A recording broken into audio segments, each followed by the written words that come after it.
Iran के साथ America और इजराइल की जंग 15 दिन से ज्यादा समय से चल रही है। ईरान ने स्ट्रेट ऑफ हॉर्मुज पर नाकेबंदी कर पूरी दुनिया में कोहराम मचा दिया था। यह अलग बात है कि उसने अमेरिका और इजराइल के साथ साथ युद्ध में उसके सहयोगी देशों को छोड़कर बाकी देशों के लिए हॉर्मुज का रास्ता खोल दिया है। जाहिर है इससे दूसरे देशों को बहुत कम आर्थिक नुकसान होगा।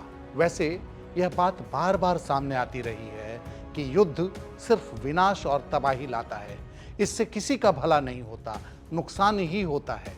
कभी सोचा है आपने कि ट्रंप की सनक पर ईरान पर हमला करते हुए अमेरिका अब तक कितने पैसे गंवा चुका होगा? पैसे का तो जो नुकसान अमेरिका को हो रहा है सो हो ही रहा है। उसने अब तक कम से कम अपने 11 सैनिक खो दिए।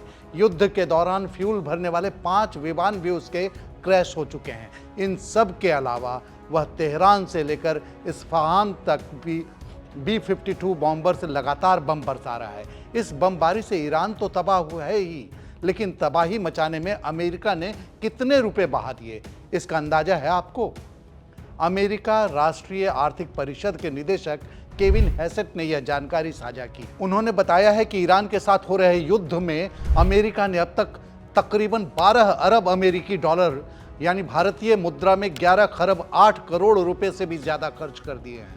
केविन हैसेट ने यह जानकारी अमेरिकी न्यूज चैनल के एक कार्यक्रम में कही। उन्होंने कहा, जो लेटेस्ट आंकड़े मेरे सामने आए हैं वे 12 अरब डॉलर हैं। क्या अमेरिका को संसद से और ज्यादा पैसे लेने के लिए रिक्वेस्ट करने की जरूरत पड़ेगी?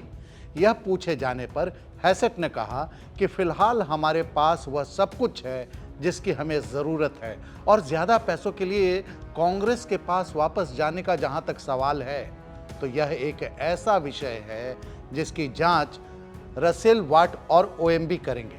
बता दें कि OMB अमेरिका का प्रबंधन और बजट ऑफिस है और रसेल वाट इसके डायरेक्टर हैं। लेकिन इस खर्च और तबाही के हिसाब के बाद भी यह सवाल बचा रह जाता है कि इन सब का हासिल क्या है।